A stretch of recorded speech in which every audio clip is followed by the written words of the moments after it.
جیسے کہ میں ہر مجلس میں کچھ نہ کچھ تحفہ دیتا ہوں، آج کا تحفہ بھی لے لیجیے۔ اور ہر آدمی آج کے اس تحفے کا محتاج ہے۔ پیسہ کس کو نہیں چاہیے؟ سبھی کو چاہیے، سب کی ضرورت ہے۔ آپ اس کو پیسہ مراد لے لیجئے، دولت مراد لے لیجئے، بزنس مراد لے لیجئے، جابس مراد لے لیجئے۔ اہل بیت اطہار کہتے ہیں کہ یہ نماز اگر تم پڑھو گے تو تمہارا رزق اتنا بڑھ جائے گا کہ تم حیران ہو جاؤ گے۔ اور جس نے بھی کبھی میرے سامنے آ کے پریشانیوں کا ذکر کیا، میں نے اس کو دیا۔ چند ماہ کے بعد مجھ سے انہوں نے کہا کہ مولانا غیب سے چلتا ہے سب کچھ جو چلتا ہے، جاب بھی نہیں ہے لیکن پیسے کی کمی بھی نہیں ہے، بزنس نہیں چلتا لیکن پیسے کی کمی بھی نہیں ہے۔ 2 رکعت نماز ہے، صرف 2 رکعت نماز۔ بسم اللہ الرحمن الرحیم۔ عزیزان محترم، قرآن مجید کی آیہ مبارکہ، وہ قرآن جو رہتی دنیا کے لیے معجزہ،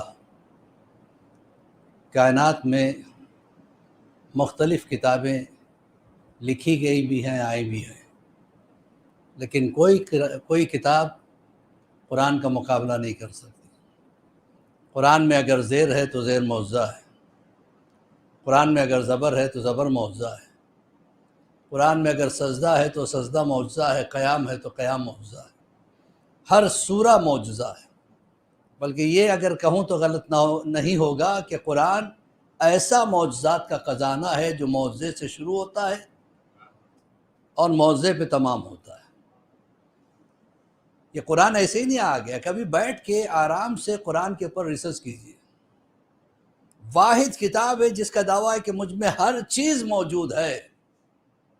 ہسٹری تلاش کرنا ہو تو قرآن سے، سائنس تلاش کرنا ہو تو قرآن سے، جغرافی تلاش کرنا ہو تو قرآن سے، سائیکالوجی تلاش کرنا ہو تو قرآن سے، جینالوجی تلاش کرنا ہو تو قرآن سے، ستاروں کا علوم تلاش کرنا ہو تو قرآن سے، آسمانوں کی وسعتوں کا ذکر قرآن میں ہے، فرشتوں کا ذکر قرآن میں ہے، ملائکہ کا ذکر قرآن میں ہے، الگ الگ عرشوں کا ذکر قرآن میں ہے، پھر ہواؤں کا ذکر قرآن میں ہے، پانی کیسے بنتا ہے قرآن بتا رہا ہے، پانی کیسے برستا ہے قرآن بتا رہا ہے، زمینوں کا ذکر قرآن میں ہے، کون سی کیسی زمین ہے اس کا ذکر قرآن میں ہے، پہاڑوں کو کیوں پیدا کیا گیا قرآن بتا رہا ہے۔ تو قرآن عجیب و غریب شے ہے، دیکھنے میں ایک کتاب، لیکن پھیلے تو کائنات بن جائے، سمٹے تو قرآن بن جائے، اور سمٹے تو یاسین بن جائے، اور سمٹے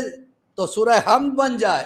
بظاہر 7 آیتیں، لیکن سارا قرآن۔ میرا مولا کیا کہتا ہے؟ اے ابن عباس چلو میرے ساتھ، تم قرآن سمجھنا چاہتے ہو۔ صحرا کی طرف مولا لے کے چلے گئے، ایک ایک پہر گزرتا جا رہا ہے۔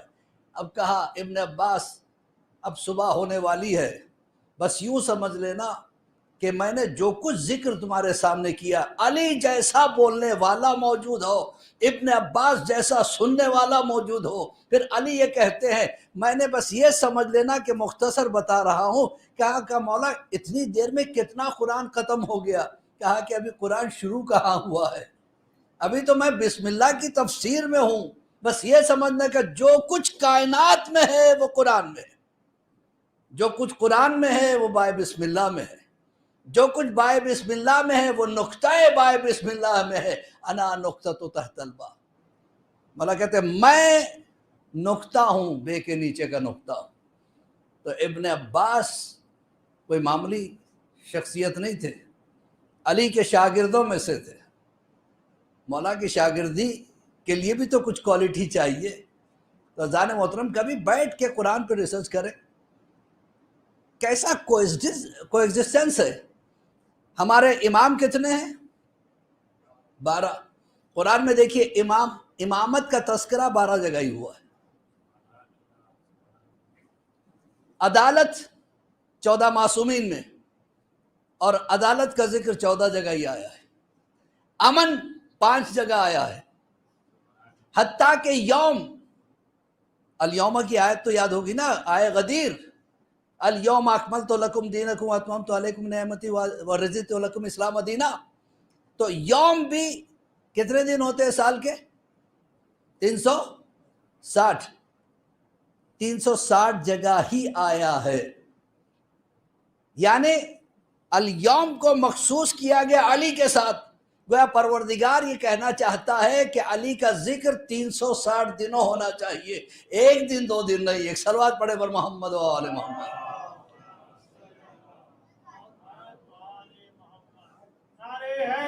یا علی میرا مولا علی، مولا سلامت رکھے۔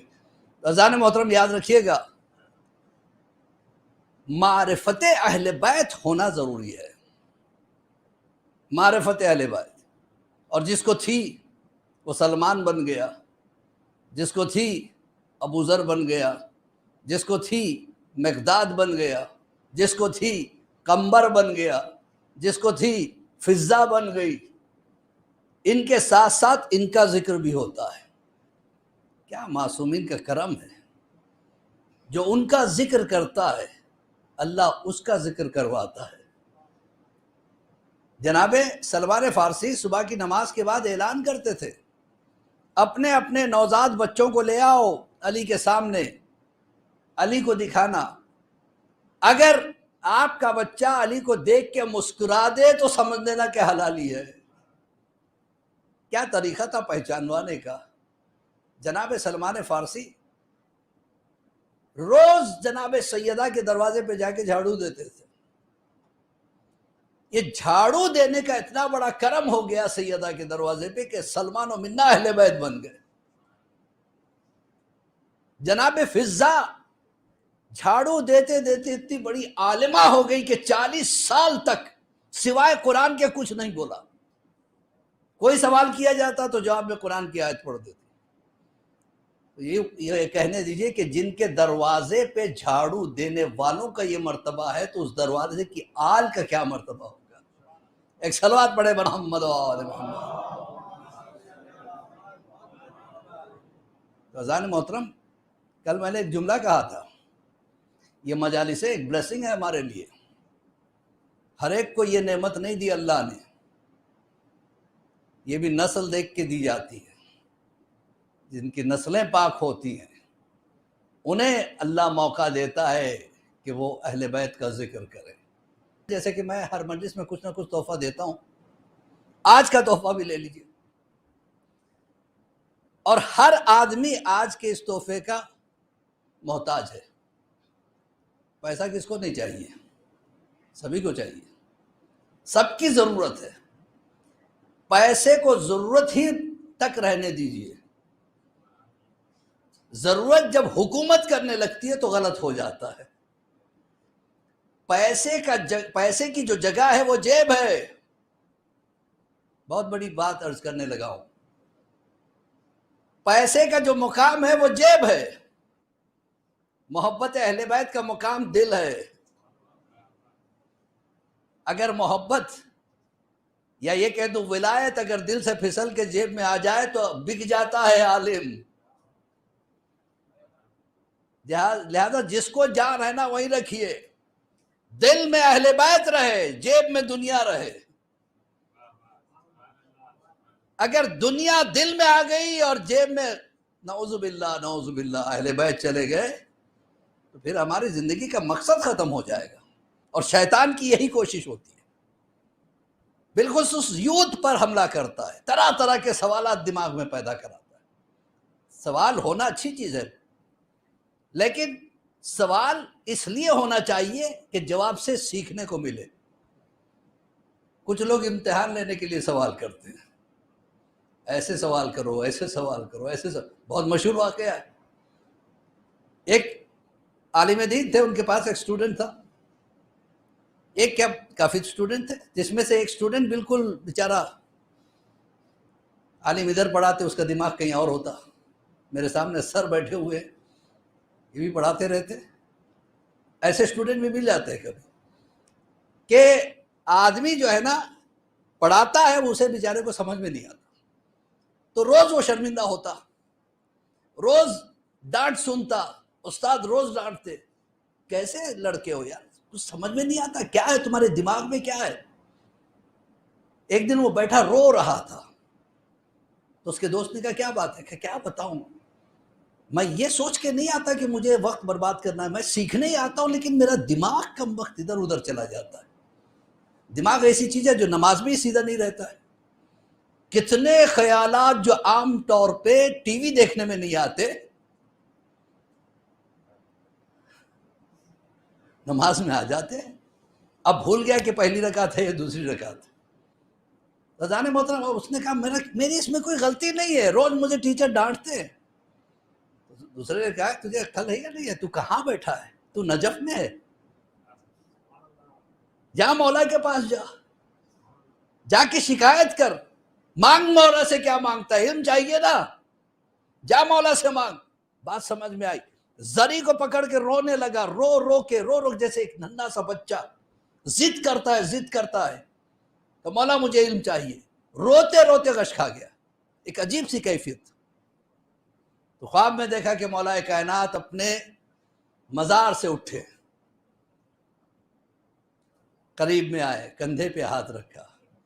جب ہاتھ رکھ دیا تو زندگی بدل جاتی ہے۔ یا علی، میرے مولا علی، کندھے پہ ہاتھ رکھا۔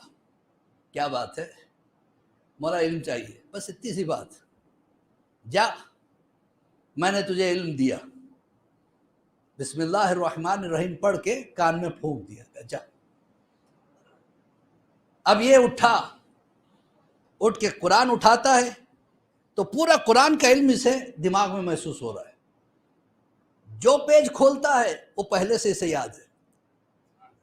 حیران ہو گیا، دوڑا ہوا گھر پہنچا، جو سبجیکٹ اسے بالکل سمجھ میں نہیں آتا تھا نا، وہ کتاب اٹھائی۔ اب ابھی پیج کھلا نہیں ہے، اس کے دماغ میں آ گیا فلاں باب ہے، فلاں ذکر ہے، فلاں چیز کا علم ہے۔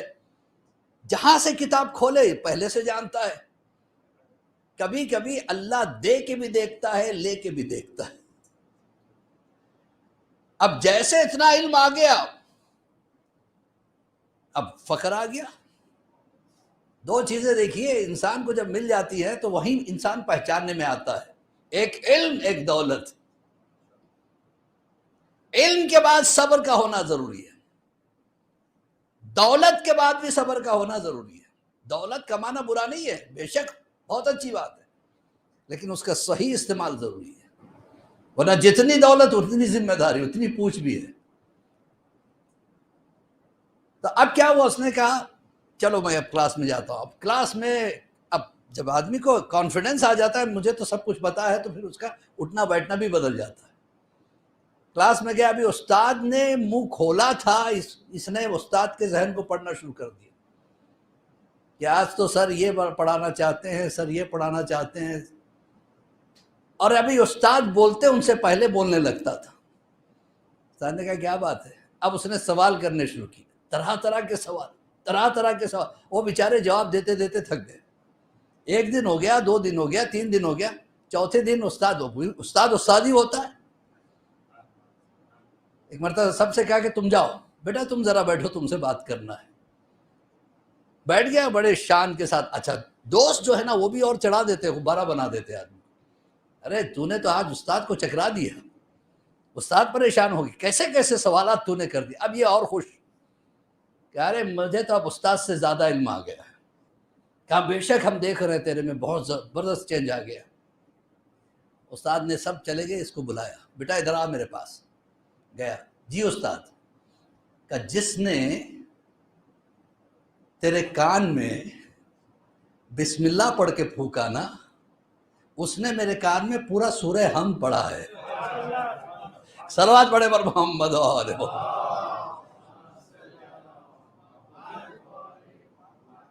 لہذا اتنے مت اڑا کرو، علم آ گیا تو صبر بھی سیکھو۔ علی کے پاس علم تھا لیکن صبر اس سے زیادہ تھا۔ عزیزان محترم، یہ کیریکٹر کہاں سے؟ ہمیں کوئی ایسا انسٹیٹیوٹ نہیں ملے گا۔ لوگ دنیا بھر کا پیسہ خرچ کر کے مینجمنٹ کی ٹریننگ لیتے ہیں۔ ویلیو اس لیے ہے نا کہ وہ پیسہ پے کر کے سیکھنا پڑتا ہے، اور یہاں میں فری میں ملتا ہے۔ عزیزان محترم، کوئی مینجمنٹ کلاسز آپ کو یہ نہیں بتائے گی، یہ بتائے گی بزنس کیسے کرنا چاہیے، مارکیٹنگ کیسے ہونی چاہیے، پلاننگ کیسے ہونی چاہیے، اسٹریٹجیز کیسے ہونی چاہیے۔ کوئی انسٹیٹیوٹ آپ کو یہ نہیں بتائے گا ماں کے ساتھ کیسے بیہیویئر ہونا چاہیے۔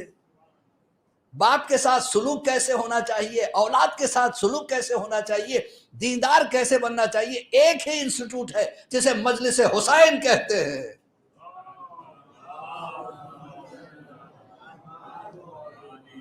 یہاں سے ہمیں سب کچھ ملتا ہے۔ تو ایک نماز اہل بیت نے بتائی ہے، نماز وسعت رزق، وسعت کہتے ہیں پھیلانے کو، رزق تو آپ جانتے ہیں رزق کیا ہے، آپ اس کو پیسہ مراد لے لیجئے، دولت مراد لے لیجئے، بزنس مراد لے لیجئے، جابس مراد لے لیجئے۔ اہل بیت اطہار کہتے ہیں کہ یہ نماز اگر تم پڑھو گے تو تمہارا رزق اتنا بڑھ جائے گا کہ تم حیران ہو جاؤ گے۔ اور جس نے بھی کبھی میرے سامنے آ کے پریشانیوں کا ذکر کیا، میں نے اس کو دیا، چند ماہ کے بعد مجھ سے انہوں نے کہا کہ مولانا غیب سے چلتا ہے سب کچھ جو چلتا ہے، جاب بھی نہیں ہے لیکن پیسے کی کمی بھی نہیں ہے، بزنس نہیں چلتا لیکن پیسے کی کمی بھی نہیں ہے، 2 رکعت نماز ہے، صرف 2 رکعت نماز، نیت یہ کریں گے لیکن خلوص، ٹرائل کے لیے کوئی عمل مت کیجئے، لیٹ می ٹرائی، ایسے بھی جواب ملتے ہیں، ہم نے کسی کو بتایا کہ یہ کیجئے، اوکے مولانا لیٹ می ٹرائی، بھائی خلوص جہاں نہیں ہوتا ٹرائی کس کو کرنا چاہتے ہیں آپ؟ اللہ کو ٹرائی کرو گے یا امام کو ٹرائی کرو گے؟ ٹرائی نہیں، یس میں کروں گا اور مجھے ملے گا، عمل یقین کے ساتھ ہونا چاہیے، شک کی بنا پہ نہیں ہے، شک پیدا کرتا ہے شیطان تاکہ خلوص ختم ہو جائے، جب خلوص ختم ہو جائے تو اثر ختم ہو جائے، جب اثر ختم ہو جائے ذہن میں سوال، مولانا نے تو ایسے تھکا دیا ملا کچھ نہیں، یہ شیطان کے حربے ہے، شیطان کے حربے۔ خلوص کے ساتھ، یقین کے ساتھ آپ اس نماز کو پڑھیے گا۔ 2 رکعت نماز پڑھتا ہوں یا پڑھتی ہوں میں وسعت رزق کے لیے، قربتاً اللہ۔ پہلی رکعت میں 1 علم، 1 قل یا الکافرون، 1 مرتبہ قل اللہ احد، دوسری رکعت میں بھی سیم یہی ریپیٹ کریں گے، باقی تمام چیزیں صبح کی نماز کی طرح، یعنی قنوت پڑھیں گے، رکوع کریں گے، سجود، تشہد، سلام، سب سیم ہے۔ آپ یہ سٹارٹ کر کے دیکھیے، انشاءاللہ مجھے آپ دعا دیں گے کہ واقعی کوئی چیز مولانا نے دے دی اس مرتبہ۔ ایک صلوات پڑھے بر محمد و آل محمد۔ تو میں کہہ رہا تھا کہ علم کے لیے صبر چاہیے، دولت کے لیے بھی صبر چاہیے، اگر یہ نہیں ہے تو بہت مشکل کام ہو جاتا ہے۔ جناب موسیٰ کے دور میں اللہ نے کہا موسیٰ جاؤ فلاں جگہ جاؤ، کیونکہ کسی نے سوال کر لیا تھا موسیٰ سے، موسیٰ یہ بتاؤ اس وقت سب سے بڑا عالم پورے زمین پہ کون ہے؟ کہ میں۔ یہ خطرناک چیز ہے، اللہ نے نبیوں کی میں بھی نہیں برداشت کی، تو ہماری اور آپ کی میں یہ کہاں سے برداشت ہوگی کسی کو؟ کیا سب سے بڑا عالم کون؟ کہ میں۔ فوراً جبرائیل آئے، اللہ نے کہا کہ فلاں جگہ چلے جاؤ جہاں 2 سمندر ملتے ہیں، وہاں تم ایک شخص کو پاؤ گے، اس سے جا کے علم حاصل کرو۔ چونک گئے موسیٰ، کوئی ایسا بھی ہے جو مجھے پڑھا سکتا ہے؟ اب تک تو یہ سوچ رہے تھے کہ میں سب سے زیادہ پڑھا ہوا ہوں۔ بڑا فرق ہے اہل بیت میں اور دیگر انبیاء میں۔ ایک مرتبہ چلے، سفر کرتے ہوئے لمبا سفر کر کے پہنچے وہاں پہ، دیکھا کہ وہاں ایک نوجوان کھڑا ہوا ہے، کہ السلام علیکم، مجھے موسیٰ کہتے ہیں، ہاں میں جانتا ہوں۔ کہ پھر آپ جانتے ہوں گے میں کیوں آیا ہوں؟ کہ ہاں میں جانتا ہوں۔ تم اسٹوڈنٹ بننا چاہتے ہو؟ کہ ہاں۔ میں نہیں بنانا چاہتا تم میں وہ کوالٹیز نہیں ہے۔ دیکھیے کیسے، جہاں پہ پہلے اللہ چاہتا تھا کہ ان کا فخر ختم کرے، وہ جو گھمنڈ آ گیا تھا نا، I am the one، وہ میں ختم کرنا چاہ رہا، کہ تم میں اتنی صلاحیت نہیں ہے، ابھی تم اس لائق نہیں بنے کہ تم میرے اسٹوڈنٹ بنو۔ کہ نہیں ایسے مت کہو، بہت لمبا سفر کر کے آیا ہوں، پیدل چل کے آیا ہوں، کچھ حاصل کرنا چاہتا ہوں، کچھ علم سیکھنا چاہتا ہوں۔ کہ ٹھیک ہے میں تمہارا امتحان لوں گا، اگر اس میں پاس ہو گئے تو اسٹوڈنٹ، کہ اچھی بات ہے لے لیجیے امتحان۔ کہ اس کی چند شرطیں ہیں، کہ کیا ہے؟ سب سے بڑی شرط تو یہی ہے کہ تم کچھ پوچھو گے نہیں، میں کچھ بھی کروں ٹوکو گے نہیں۔ کہ اچھی بات ہے، نہیں ٹوکوں گا، یہ تو بہت آسان ہے۔ چلے نکل کے، سامنے دریا آیا، بہت سنا ہوا واقعہ ہے، اب یہ مت کہیے کہ مولانا وہی چیز پڑھ رہے ہیں جو سنتے ہیں۔ مجھے ایک بات یاد آ گئی، کسی نے مرحوم خطیب اکبر مولانا اطہر صاحب قبلہ سے کہا تھا کہ مولانا نئے مصاحف پڑھیے گا، کیا تم نئی کربلا بنا دو، ہم نئے مصاحف پڑھ دیں گے۔ تو عزیزان محترم، ہے پرانی چیزیں لیکن ریلیٹ کرنا پڑتا ہے کبھی کبھی۔ تو عزیزو، اب یہ ہوا کہ کشتی وہاں پہ ایک تھی اور غریب آدمی کھڑا ہوا تھا، کہا یہ دریا پار کرنا ہے، کہا چلو پار کروا دیتے۔ اب یہ بیٹھ گئے، کشتی چل رہی ہے، جب دریا کے کنارے پہ پہنچے تو چپکے سے جناب خضر نے کشتی میں ایک چھوٹا سا سوراخ کر دیا۔ اب موسیٰ نے دیکھا، موسیٰ ہے نبی، ٹوکنا ان کی عادت، اب کیا کرے؟ کہ یہ کیا کیا آپ نے؟ کہ میں نے تم سے پہلے ہی کہا تھا، ٹوکو گے نہیں، پوچھو گے نہیں، جاؤ واپس جاؤ، یا پھر کہنے نہیں ایک موقع اور دے دو۔ کہ چلو اچھی بات، پھر چلے سامنے۔ آگے جانے کے بعد دیکھا کہ ایک خوبصورت سا بچہ کھیلتا ہوا ان کی طرف آیا، موسیٰ نے دیکھا کہ خضر نے تلوار نکالی، اس کی گردن اڑا دی۔ یہ کیا کر دیا آپ نے؟ ایک ننھے سے بچے کو بے خطا مار دیا، بغیر جرم کے قتل کر دیا۔ کہ تم نے دوبارہ ٹوکا؟ کہ ہاں مجھ سے غلطی ہوگی۔ کہ چلو آخری موقع، کہ ٹھیک ہے بس آخری موقع۔ اور آگے چلے، ایک بستی سے گزر رہے تھے، بستی والے اتنے بدتمیز تھے کہ ان کی طرف پتھر مارنے لگے۔ کھل گیا، موسیٰ کو بڑا کھلا کہ ایسی بستی میں کیوں آئے، لیکن ٹوکا نہیں، کہ ٹوکوں گا تو پھر مجھے یہ نکال دیں گے، ڈسکوالیفائی کر دیں گے۔ لیکن بستی والوں سے دل ٹوٹ گیا تھا، بستی سے نکل رہے تھے، آخری گھر کی دیوار سے گرنے والی تھی، جلدی سے خضر بڑھ کے اس دیوار کو کندھا دے کے سیدھا کر دیا۔ اب آگے بڑھے تو موسیٰ نے کہا ایسے بستی والوں کے لیے آپ نے احسان کر دیا، کہ پھر تم نے ٹوکا، کہ اب چلے جاؤ۔ اچھا بھیا چلا جاتا ہوں، میں سمجھ گیا میں آپ کا اسٹوڈنٹ نہیں بن سکتا، لیکن یہ تو بتا دو یہ 3 چیزیں تم نے کی کس لیے؟ کہ پہلی بات تو یہ تھی، جو وہ کشتی تھی وہ بہت غریب انسان کی تھی، وہاں کا بادشاہ 2-3 دن کے بعد کسی اور جگہ اپنی پوری فوج کو لے کے جانا چاہتا ہے، سب کی کشتیوں کو چھین لینے والا ہے، اور یہ غریب کی اگر کشتی چلے گی اس کو کھانے پینے کے لیے کچھ نہیں رہے گا، اور یہ بڑا غریب آدمی ہے۔ جب کسی کی کشتی نہیں ہوگی، جب یہ اپنا کشتی کا ریپیئر کر لے گا تو اچھا خاصا کما لے گا۔ یہ روز دعا کرتا ہے اللہ سے کہ پروردگار دولت دے، وہ ایک موقع مل جائے گا اس کو، اس کا بزنس اچھا چل جائے گا، اس لیے میں نے اس کے کشتی میں سوراخ کر دیا تاکہ بادشاہ اس کو نہ اٹھائے۔ اچھا بات سمجھ، وہ بچے کو جو تم نے قتل کیا، کہ وہ بچہ بڑا ہو کے ظالم ترین انسان بننے والا تھا، لہذا اللہ نے مجھے حکم دیا کہ اسے قتل کر دو، میں نے قتل کر دیا۔ کہ پھر وہ جو دیوار تم نے، کہ وہ اس لیے کہ اس دیوار کے نیچے ایک یتیم کا خزانہ تھا، اگر وہ دیوار گر جاتی خزانہ باہر آ جاتا، لوگ اس کو لوٹ لیتے، لہذا میں نے اس کو روک دیا۔ کہ ٹھیک ہے، اب موسیٰ کو احساس ہو گیا کہ میرا علم ان کے سامنے کچھ بھی نہیں۔ اب دماغ میں یہ بات ہے، پھر یہ لوگ سفر کر رہے تھے دریا سے، اتنے میں دیکھا ایک پنچھی، ایک پرندہ پانی میں غوطہ لگاتا اور تھوڑا سا پانی باہر نکالتا، کبھی دائیں پھینکتا، کبھی بائیں پھینکتا، کبھی آگے پھینکتا، کبھی پیچھے پھینکتا، پھر غوطہ لگاتا۔ تو دونوں کے دونوں دیکھتے رہے۔ اب اتنے میں موسیٰ نے کہا استاد محترم یہ ایسا کیوں کر رہا ہے؟ کہ مجھے بھی نہیں پتا۔ موسیٰ نے کہا میں تو یہ سوچ رہا تھا کہ آپ کو سب کچھ پتا ہے، آپ کو نہیں پتا کہ یہ کیوں ایسے کر رہا ہے؟ کہ واقعی مجھے بھی نہیں پتا۔ اتنے میں یہ لوگ کنارے پہنچے، دیکھا کہ ایک نوجوان سامنے سے آ رہا ہے، مسکرا کے کہا کہ تم دونوں کا علم ابھی اس لائق نہیں ہے کہ اس پرندے کو پہچانے۔ کہ وہ کیا ہے؟ کہ یہ پرندہ بتا رہا ہے کہ تمہارا ایک آخری نبی آنے والا ہے، اللہ اس کے اسلام کو دائیں بھی پھیلائے گا، بائیں بھی پھیلائے گا، آگے بھی پھیلائے گا، پیچھے بھی، پوری کائنات میں اس کا اسلام پھیلے گا۔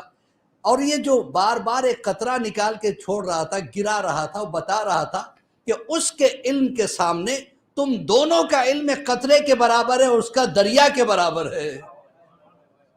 یہ کہہ کے وہ نوجوان چلا گیا۔ ہمیں واقعی پتہ بھی نہیں چلتا وہ جوان کون تھا، اگر کوفے کے منبر سے میرا مولا نہ کہتا کہ میں ہی تو موسیٰ کا بھی استاد ہوں، خضر کا بھی استاد ہوں۔